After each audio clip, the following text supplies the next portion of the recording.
Hola, tengan todos ustedes buenas tardes, buenas noches, lo que sea, buenos días. Esta es nuestra segunda videoconferencia, ¿ya?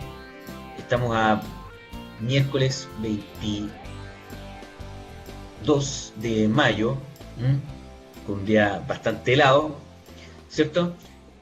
Y nos reunimos para la segunda videoconferencia, en la cual tiene por título ¿Por qué es importante pensar? Puede sonar bastante de perogrullo esto. Es como, evidente, si somos seres humanos tenemos que pensar. Sí, pero no estamos hablando de un pensar meramente de, yo tengo que, no sé, po, ir a tomar 11 ahora e irme para casa a descansar y ver Netflix. No estamos hablando de eso.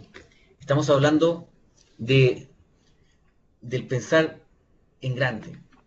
Y del pensar también en cuanto a cuáles van a ser mis acciones, cuál va a ser mi fin último, cuál va a ser, cuál va a ser esa acción que yo voy a hacer y que realmente va a ser una actuación redonda, en el sentido de redonda de cuál es la mejor opción dentro de toda la gama de opciones que yo tengo como profesional, como futuro profesional, ¿ya? De tomar la mejor decisión para el bien, no solamente mi propio bien, sino que para el bien de esa persona al cual yo le voy a prestar mi servicio, yo voy a realizar mi trabajo.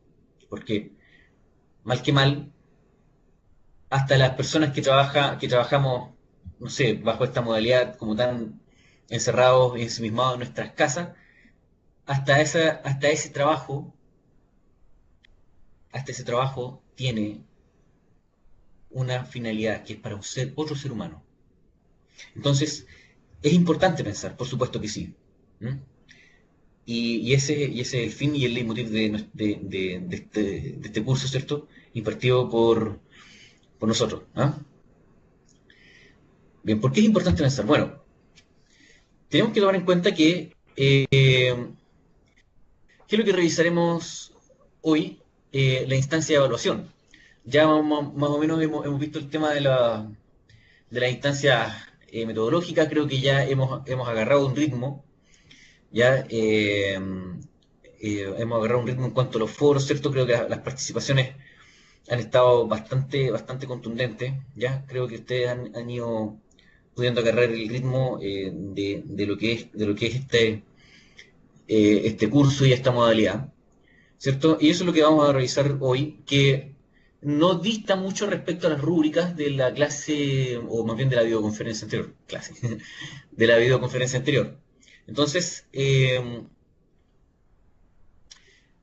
esta instancia, a lo mejor, esta videoconferencia a lo mejor va a ser un poco más breve en el sentido de que no me voy a remitir tanto al tema de los foros, ¿cierto? Y a la participación de ellos, sino más bien me voy a remitir a, eh, a lo que es la evaluación, ¿cierto? En general, qué es lo que yo voy a volver a pedir, qué es lo que yo voy a volver a remarcar, respecto de lo que yo vi anteriormente en los trabajos, ¿ya? Y hablarle un poco más latamente, eh, y un poco más en extenso, eh, respecto a los contenidos. Porque está bien, uno puede tomar una decisión, pero uno tiene que saber justificarla. Y justificarla en cuanto a los medios y los fines, ¿ya? Y hay todo un conjunto de contenidos que en el fondo nos permiten a nosotros tomar mejores decisiones. Ujú. Entonces, eso es lo que vamos a ver. Vamos a revisar la estrategia metodológica, que es más o menos similar en cuanto a la evaluación que viene ahora, es más o menos similar a lo que habíamos tenido en la primera evaluación, pero ahora yo voy a ser mucho más exigente. Ujú. Bien, entonces tenemos el dilema ético de aprendizaje. Como ustedes ya saben, es posible aprender y tomar decisiones en un ambiente de simulación de toma de decisiones éticas utilizando un dilema ético de aprendizaje que es un relato una forma, un recurso audiovisual frente a una misma situación ligada a la ética, ¿ya? Eh, Como hemos ido aprendiendo, ¿cierto? El dilema ético son dos normas, más bien una situación donde se enfrentan dos normas que se contraponen, ¿cierto? Y que ambas apuntan a distintos bienes, ¿ya? Pero, pero muchas veces, y en el fragor de la batalla, como yo les llamo, ¿cierto? Nosotros tenemos que tomar tenemos que tomar la mejor decisión posible.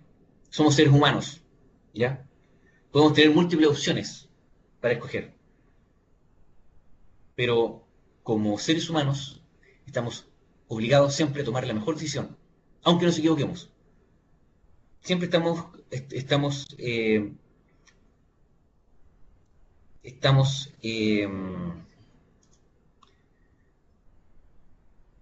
tenemos el deber como ser humano de tomar siempre la mejor decisión, ¿ya? Y esa decisión tiene que ser fundamentada y tiene que ser razonada, ¿ya? No solamente para alcanzar un fin cualquiera, sino que tiene para alcanzar ese fin con los medios más rectos posibles. De eso trata la ética. ¿Mm? Bueno, el dilema ético de aprendizaje, en este dilema hay un protagonista que está conformado para tomar una decisión, ¿cierto? Que en este caso es Pablo, optando entre más de una alternativa. Pablo está en una decisión, ¿cierto? Este caso está más ligado al mundo, quizás más, ustedes podrán decir, pucha, es un tema total y absolutamente empresarial, ¿cierto?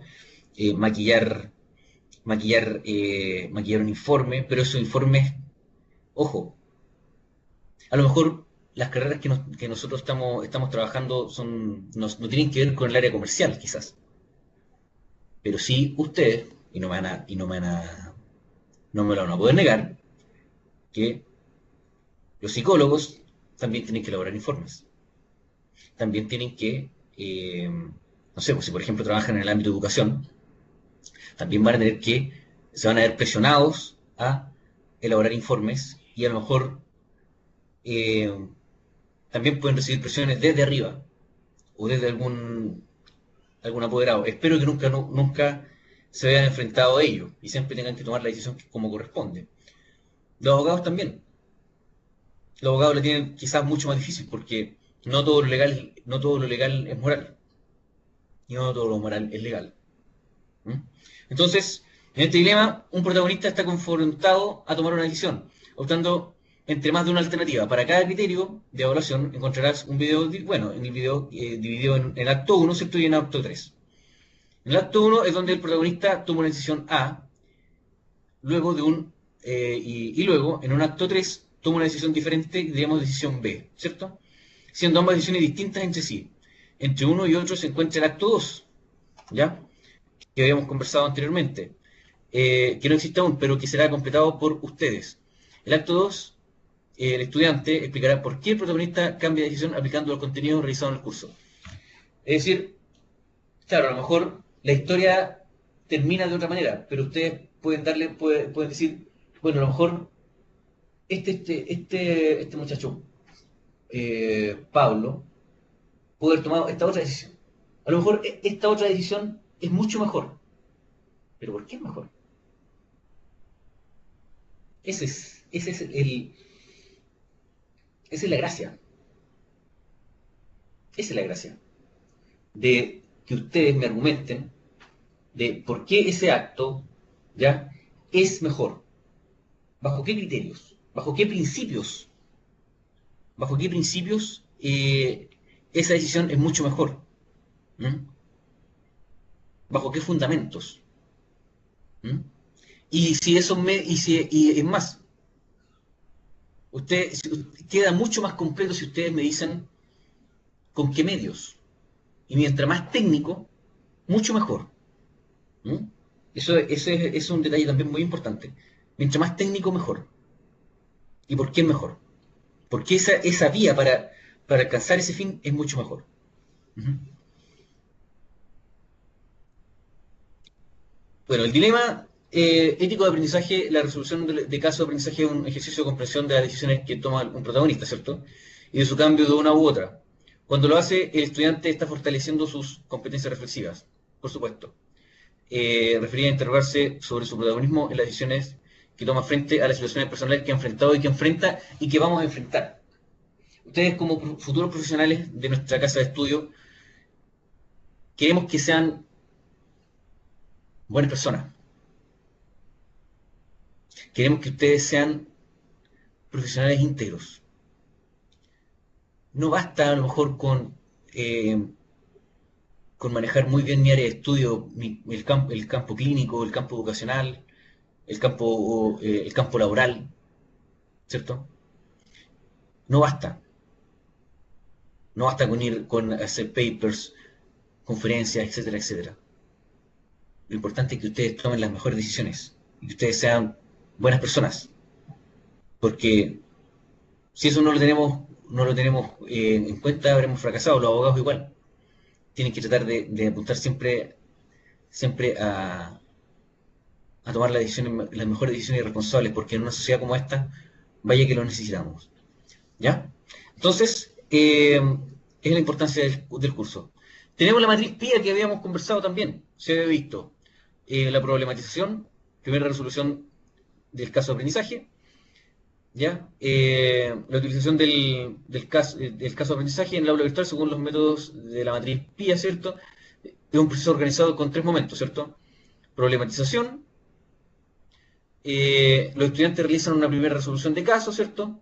De aprendizaje cuyo propósito es activar una respuesta de articulación de su propio marco de referencia sobre la base de movilizar sus saberes, valoraciones y actitudes previas frente a un problema de aprendizaje que es formulado. Uh-huh. Tenemos el segundo paso, que es la información. El docente usa un conjunto de herramientas temáticas y metodológicas para que los estudiantes vivan un proceso de enriquecimiento de los saberes previos respecto del caso de aprendizaje. Y es lo que vamos a ver el día de hoy. ¿Ya? Es lo que vamos a ver el día de hoy. Y por último, la aplicación, que es muy importante, porque no basta con llegar a un fin, reitero, sino que tiene que hacerse por los medios correctos. Y si ustedes me argumentan, bajo sus propias temáticas, bajo sus propios términos, sus propias nomenclaturas, mucho mejor. Realizan una nueva resolución del caso de aprendizaje incorporando la información aportada por el docente. El propósito es activar una respuesta de rearticulación de los marcos de referencia del estudiante, es decir, que realice una síntesis propia a partir de sus saberes previos y la nueva información incorporada como resolución al problema de aprendizaje planteado. En este sentido, los estudiantes construyen un nuevo saber que es propio y que por tanto es plenamente significativo, en condiciones de apropiarse del mismo. Es decir, ustedes tienen que saber cómo salir de estas situaciones y salir de la mejor manera posible, ¿ya? Evidentemente sin dañar a otras personas. Uh-huh. O evitando los menos daños posibles. Que ese también van a ser un tema quizás para la siguiente videoconferencia. Uh-huh. Bueno, la estrategia metodológica responde a argumentos sobre el hecho que enmarca el dilema, considerando la primera y segunda y tercera fase del modelo de discernimiento ético, ¿cierto? Acá es importante que ustedes vayan a su pauta de evaluación, a la rúbrica. La rúbrica les va a decir más o menos cómo queremos su trabajo, ¿ya? Hizo un primer criterio de evaluación. Aquí está el tema, que es una especie de matriz, ¿cierto? Que es el fondo general del curso. Ya lo habíamos visto. ¿Qué revisaremos? Instancia de evaluación. En esta evaluación deberás considerar todas las lecturas del momento, información, los datos que proporcionan en el video, la implicancia ética de acto 1 y 3, y todos estos insumos te ayudarán a elaborar un ensayo reflexivo, donde desarrolles los siguientes aspectos. En el ensayo tendrás que responder a la pregunta: ¿por qué el protagonista cambia su opinión en el acto 3? Además, articula argumentos citando al menos un documento de lectura, ¿cierto? Documentos que están ya que están en la bibliografía del curso, ¿cierto? Y algo yo les voy a relatar el día de hoy, que es más o menos lo más importante y lo más relevante. Presenta el objetivo del ensayo dentro de la introducción, evidentemente. ¿Cuál es el objetivo de ustedes? ¿Ya? Utilizando los pasos, ¿cuál es el hecho? Dos, ¿qué significa el hecho? Tres, ¿qué valores están en discusión? ¿Cuáles son los valores acá? ¿Ya? En este caso podría ser el valor de la honestidad, el valor de la verdad, ¿no?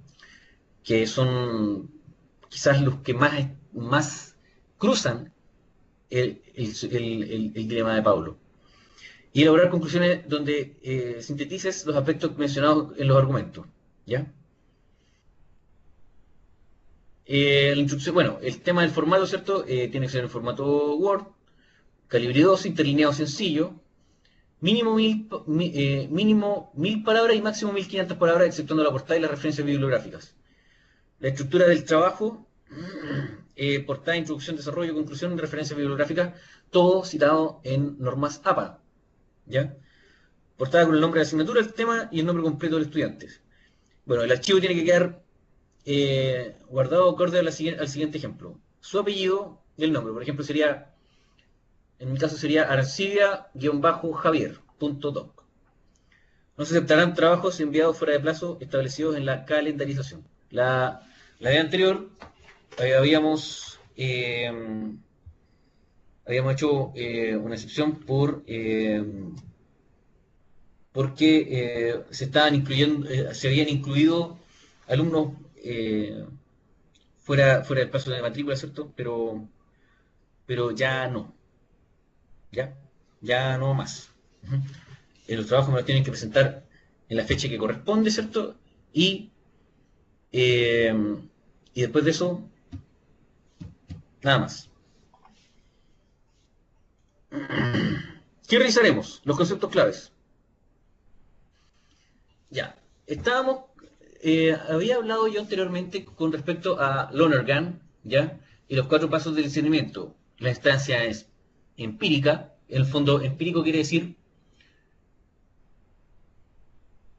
el hecho, ujú, concreto, ¿ya? La instancia interdisciplinaria, ¿cierto? ¿Qué ciencias están incluidas ahí? ¿Qué conocimientos técnicos están incluidos ahí? Ya en un mismo caso pueden haber varios conceptos, ujú, y varias disciplinas, ¿ya? La instancia teológico-ético, ¿cierto? Donde ustedes argumentan, ¿cierto? Bajo qué parámetros, eh, qué contenido ustedes le van a dar a esa decisión, ¿cierto? Y la instancia práctica, ujú, en el fondo, cómo se va a llevar a cabo aquella decisión y los argumentos de por qué. Ujú.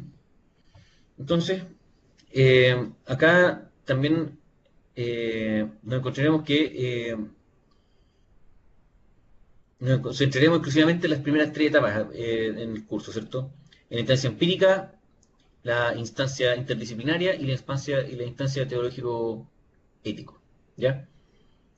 Ustedes saben, todo esta Lonergan también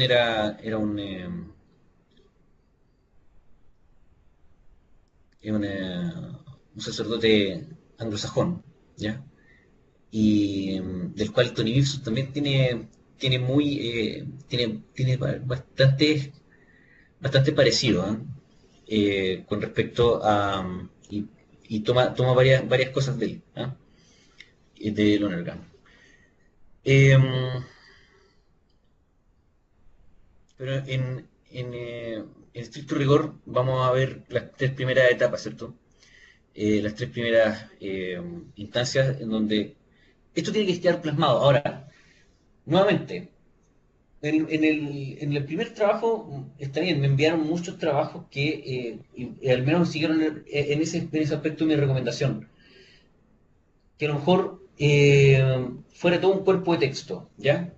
Es opcional que ustedes me dejaran, me pusieran como subtítulos, ¿ya? Pero los subtítulos, cuando son muy redundantes, no, creo que no. no vienen al caso, ¿cierto? Eh, pero el cuerpo de texto sí, a mí me gusta mucho más y es más entretenido leerlo así, todo en general. Cosa de gusto nomás, pero ustedes tienen que saber cómo van a organizar bien su información. La instancia empírica nos dice el hecho. ¿Cuál es exactamente el problema? La vida es compleja, no es tan simple delimitar los contornos del hecho concreto. A veces se tiende a confundir la interpretación del hecho, aspecto subjetivo, con el hecho mismo, aspecto objetivo. Así, por ejemplo, afirmar que el ataque terrorista de las Torres Gemelas, ¿cierto? En Nueva York fue un atentado contra la democracia occidental, y es una interpretación de un hecho. El hecho es el atentado. Por ello, en primer lugar, es preciso delimitar y explicar el hecho, porque a veces se imposibilita el diálogo en la sociedad debido a esta confusión. Eh, por ejemplo, hace una semana atrás ocurrió un hecho súper lamentable, donde ocurrió un asalto, ¿ya? Donde una persona asaltó un almacén y esta persona, este ampón, eh,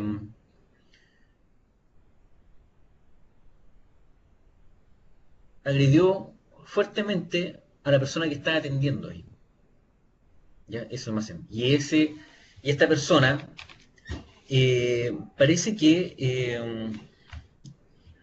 esto fue aquí en Talca, fue en la población Doña Ignacia, me parece. Y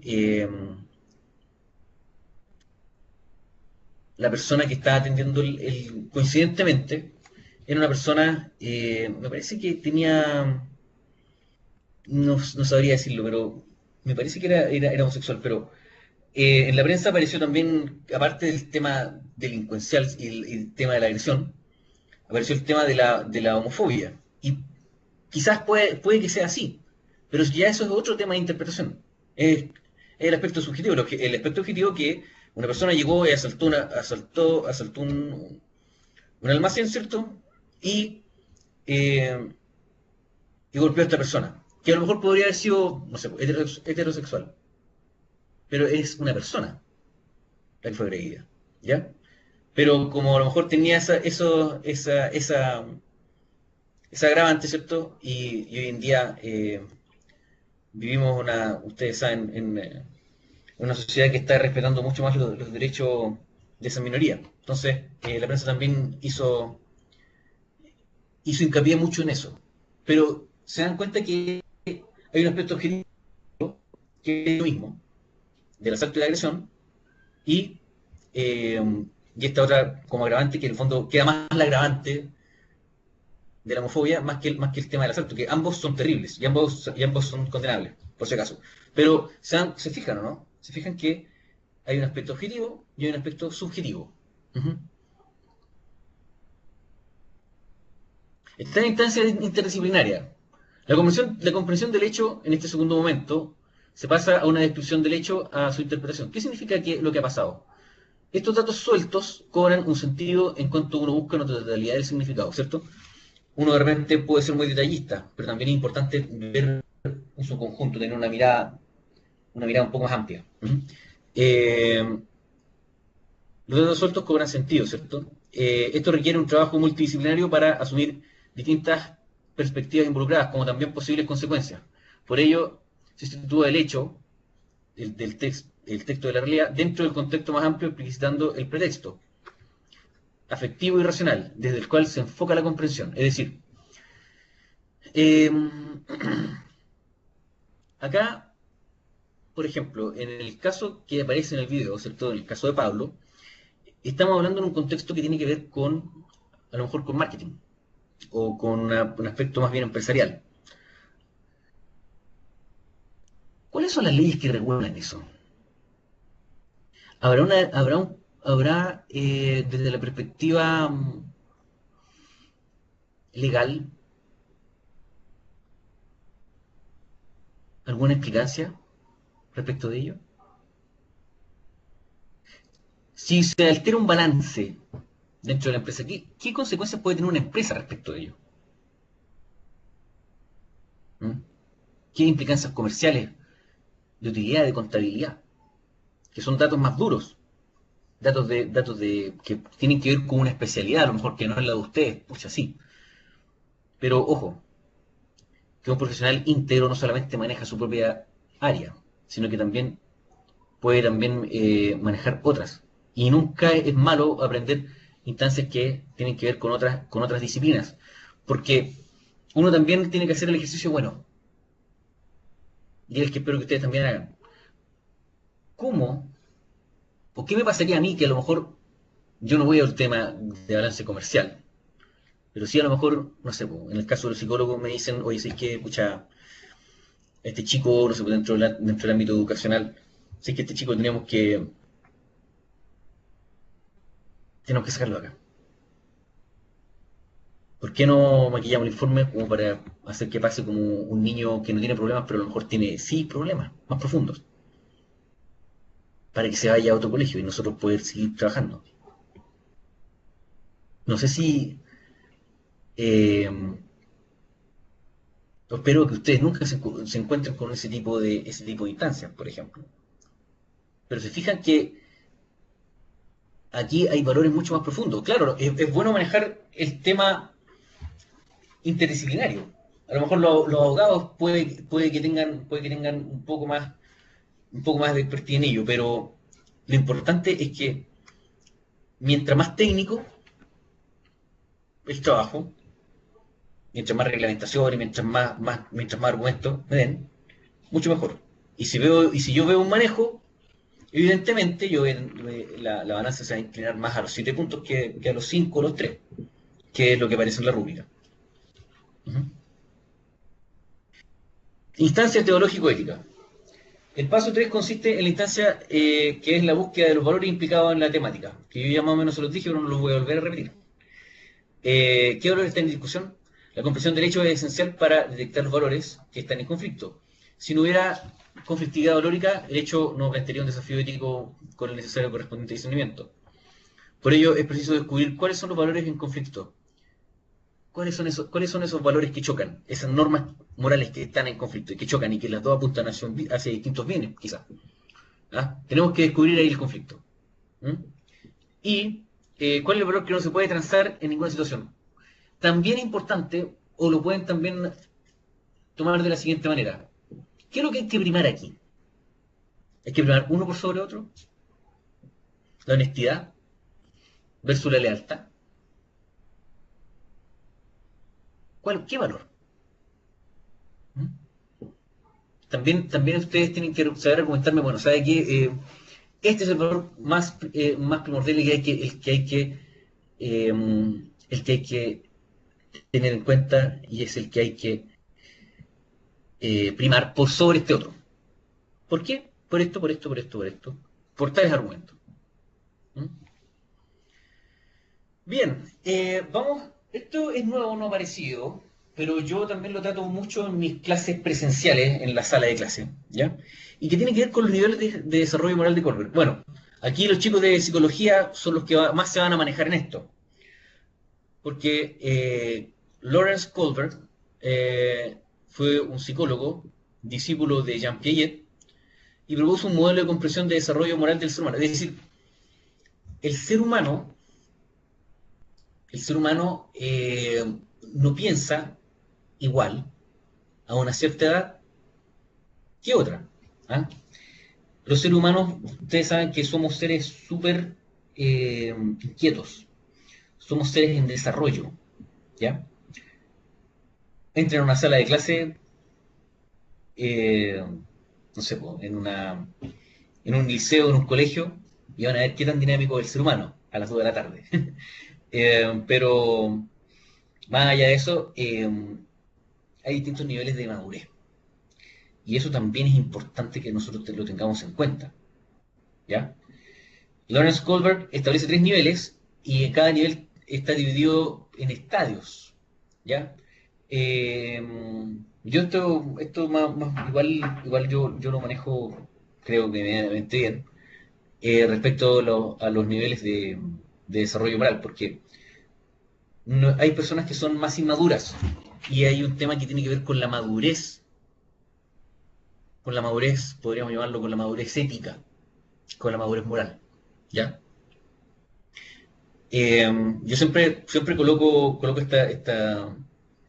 estos ejemplos de cuando éramos chicos, ¿cierto? Estábamos en el colegio, eh, o, o les digo de repente a las chicas, bueno, ¿alguna vez se han cruzado con algún Peter Pan?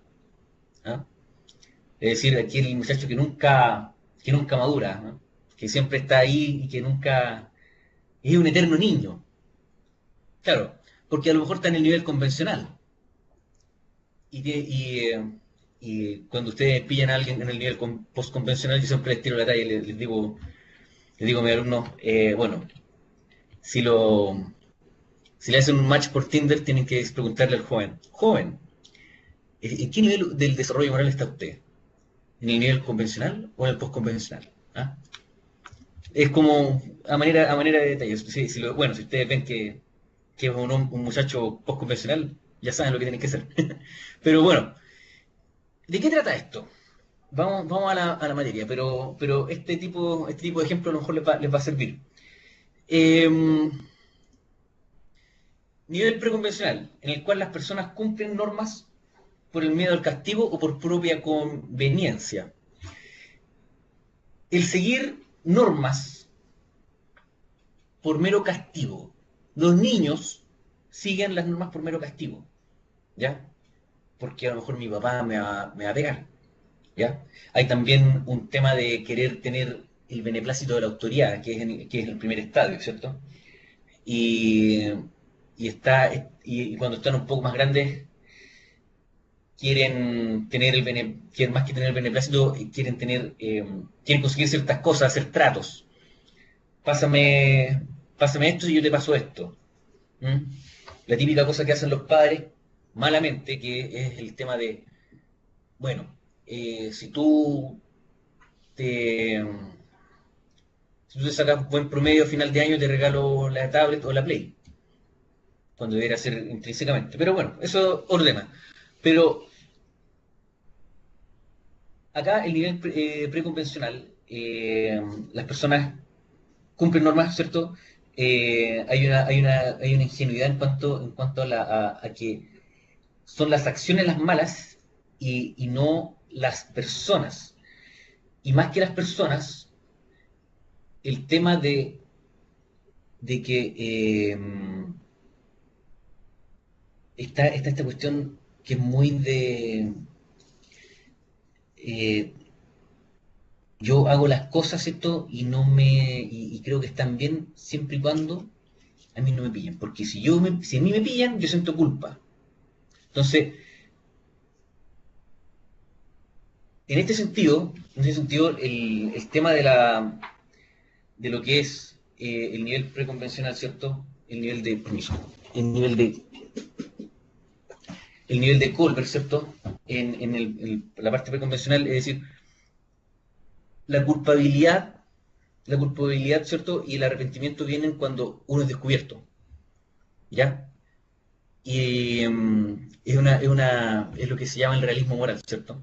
Por eso los niños siempre, cuando hacen algo malo, lo saben, pero no lo dicen porque temen al castigo, ¿cierto?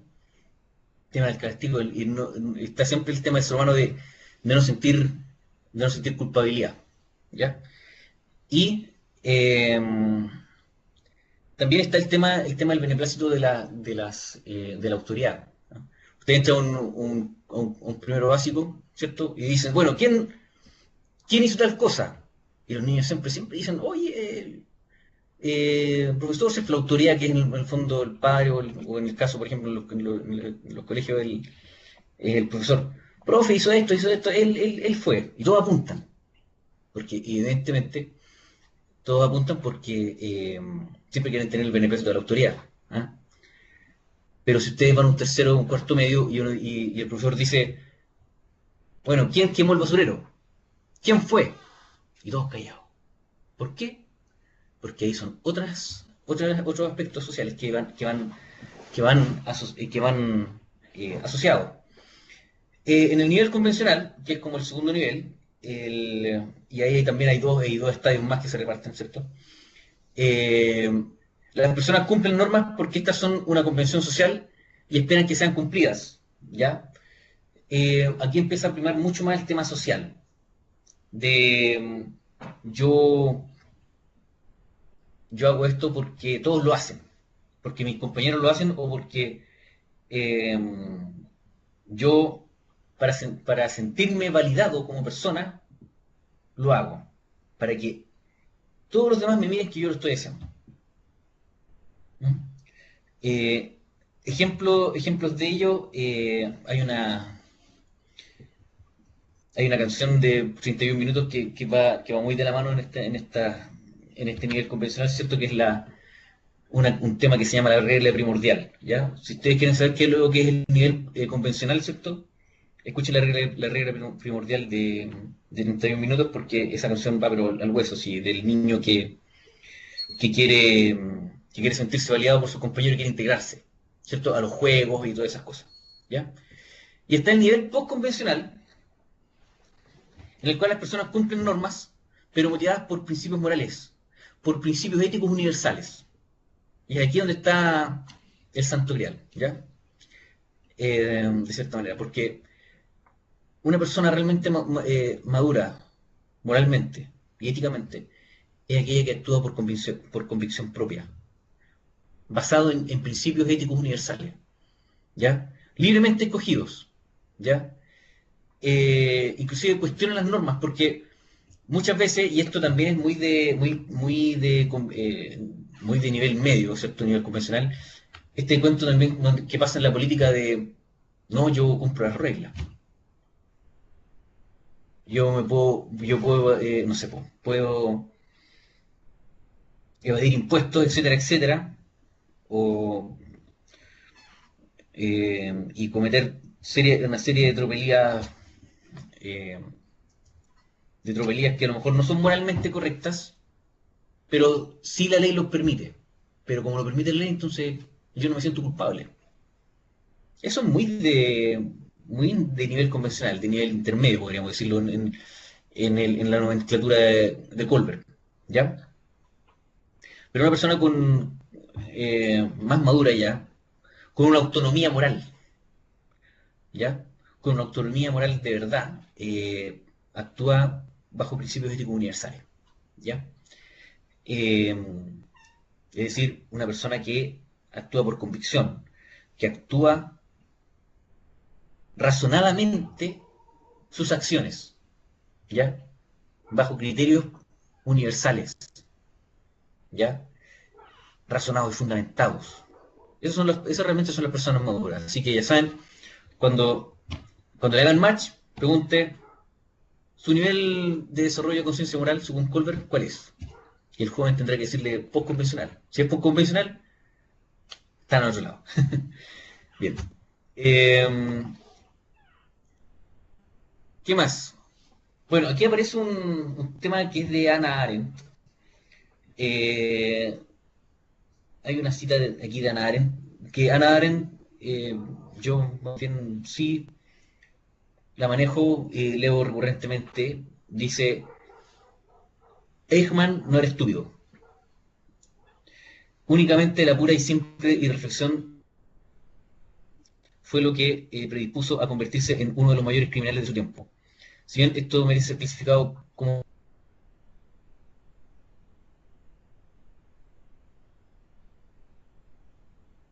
en Eichmann, el caso ejemplar del mal entendido como incapacidad de pensar. Este mal consistiría en el fondo en una deshumanización, tanto en parte de las víctimas deshumanizadas como por parte de los victimarios, que como Eichmann no necesitaban ser especialmente perversos. Ustedes saben, Hannah Arendt fue una escritora judía, ¿cierto?, que vivió la Shoah, y, y Eichmann fue una persona que estuvo ahí, eh, que estuvo, ¿cómo se llama?, en todo el tema eh, el tema de la Shoah, ¿cierto?, que es el holocausto. Pero principalmente, lo importante de esto es que en cuanto al tema del pensar, ¿Por qué es importante pensar? ¿Ya? Es importante pensar porque nos permite tomar mejores decisiones. Pero es también necesario que ustedes también, junto con ello, no solamente me pongan en el trabajo, en el ensayo, lo que habíamos visto ahora, con el tema de Colbert y con el tema de también de Hannah Arendt, ¿cierto? Sino que también me coloquen los principios que habíamos los contenidos también de la materia anterior, ¿cierto? Eh, Creo que eso también es fundamental que ustedes lo vayan. O sea, no subestimemos lo que aprendimos anteriormente. También lo quiero ver reflejado acá. Algo aprendieron respecto a los valores en el ensayo anterior. Todo ese contenido también lo quiero ver reflejado aquí, junto con lo que vimos lo que estamos viendo ahora, ¿ya? ¿Cómo lo harías tú? Respecto al dilema presentado en el video de implicancia ética, ¿cuáles son los valores? Es importante que nos preguntemos. ¿Cuáles son los valores que presenten el dilema, ¿cierto? ¿Cuál es el conflicto? ¿Cuáles son los valores que están chocando? ¿Cuál de estos valores privilegia al protagonista? ¿Y cuáles de esos valores son importantes? Ujú. ¿Cuáles de esos valores son importantes en el sentido de jerarquizar? Y argumentarme por qué ustedes jerarquizan eso. ¿Cuáles son los que se privilegian ustedes? ¿Ya? Eh, Eso responde a la estrategia de los siguientes pasos, ¿cierto? Que es el tema de la aplicación, ¿cierto? De ver el video del acto 3, ¿cierto? Escribir el ensayo, ¿cierto? Y presentar el ensayo. Argumenta implicancia ética sobre el hecho que enmarca el dilema, considerando la primera parte, la segunda y la tercera fase del modelo de discernimiento ético. Ujú. Eh, Esto es más o menos lo que yo quiero que hagan, ¿cierto? Respecto a los contenidos, tomen en cuenta lo que vimos anteriormente y lo que explicamos el día de hoy, sobre todo con la importancia de poder pensar y reflexionar. Porque a lo que apuntaba en el fondo Aren era que es cuando uno hace un mal, el no saber que uno está haciendo el mal, de cierta manera atenúa nuestra culpabilidad. Pero uno es más culpable cuando uno sabe que está haciendo ese mal y sabe que está mal, y más encima lo hace adrede, ¿ya? Y si no lo... Y en el fondo, en el fondo es, si usted hace algo mal y sabe que está mal y no está justificado, usted está haciendo las cosas, pero horriblemente mal, evidentemente. Y es por eso del tema de pensar, la importancia del pensar para evitar este tipo de cosas, para evitar que esas acciones sean, eh, sean por un tema uy, no sabía. Estamos en una sociedad de la información. Están todas las herramientas posibles para que nosotros sepamos actuar bien, ¿m? Conforme a derecho, conforme a la ética. ¿M? Entonces no tenemos excusa. Tenemos que ser mejores personas y tenemos que ser mejores profesionales. ¿Ya? Y eso es lo que yo quiero que se vea reflejado dentro del tema del ensayo. Bien, no sé si hay preguntas que quieran hacerme las personas que están conectadas en este momento. ¿Mm? ¿Alguna consulta? O no sé si Carola quiere... A ver, alguien está escribiendo, Scarlett está escribiendo un mensaje. Carola, no sé si tienes algo más que poder decir o replicar. No, Javier, espera si algún estudiante tiene preguntas, de lo contrario damos por finalizada la videoconferencia. Ujú. Alguien está escribiendo algo. Ya. Profesor, Scarlett Saldaña dice, profesor, ¿se puede debatir lo que hizo Pablo? O más bien, yo creo que lo entiendo por rebatir. Ya, usted está hablando claro, debatir correcto, sí. A ver,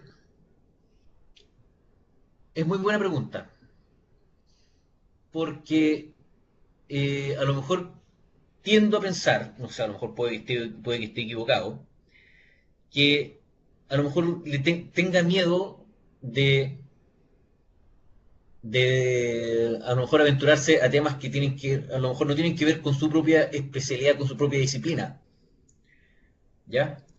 De rebatir lo que hizo Pablo. O sea, es un interesante ejercicio, pero no creo que sea el foco eh, respecto al ensayo. ¿Por qué?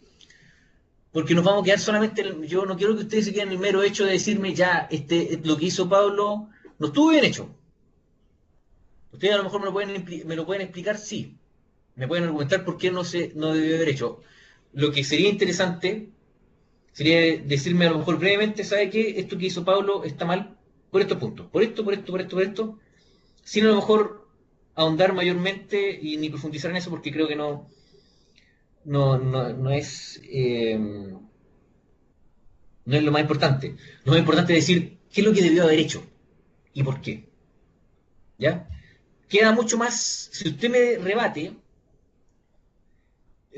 lo que hizo Pablo, va a quedar más completo, va a ser bueno. Yo creo que tómelo como una instancia para completar y fundamentar más su trabajo. Más que en el mero hecho, a lo mejor lo estoy entendiendo mal, pero lo entendí así. Es que en el mero hecho de rebatir. Yo rebato esto y punto. Pero, bueno, ¿y qué es lo que debe haber hecho? No, o sea, usted tiene que decirme qué es lo que qué es lo que se debe hacer en una situación como esta. ¿Ya? ¿Y bajo qué argumento? Ejemplo, en el caso que la jefatura, dice Scarlett, si en las implicancias legales el incitar a adulterar cifras y muchos puntos más. Ejemplo, en el caso que la jefatura siga, si en las implicancias legales incitar a adulterar las cifras y mucho más y muchos puntos más. Por supuesto, sí, es que adulterar cifras igual ustedes tienen que investigar, no lo quiero decir yo. Ustedes tienen que investigar si eso tiene implicancias legales dentro de la empresa y, y a lo mejor si es que está dentro de su reglamento interno. Los reglamentos internos de la empresa a lo mejor van a tener que meterse en eso. Si eso es grave o no. Pero me sería mucho más útil también que a lo mejor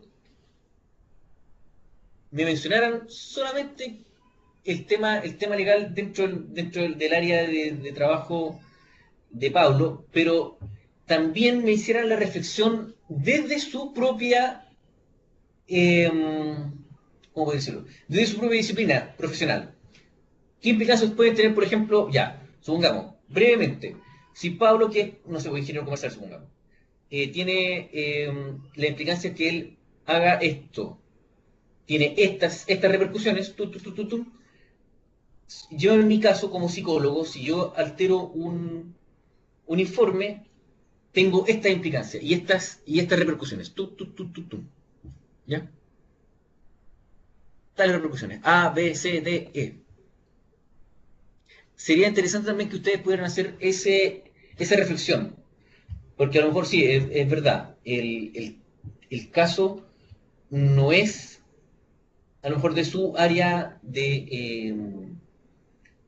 profesional, pero también haga el ejercicio, bueno, qué pasa si yo hago esta cuestión? Lo hago mal. ¿Qué implicancias puede tener yo? Bajo el código, no sé, supongamos bajo el código de ética de la profesión, o peor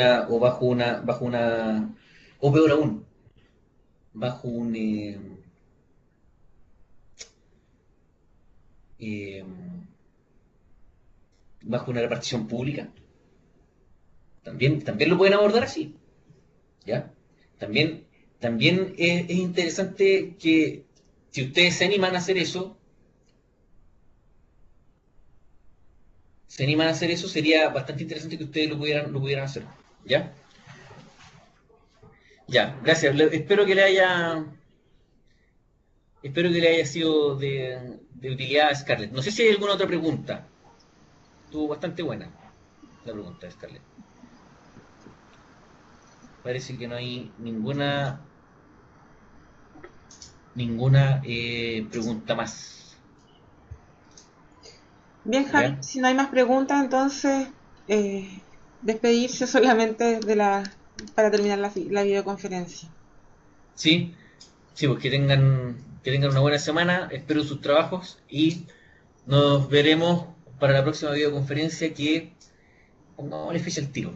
La semana 24 y 30 de junio.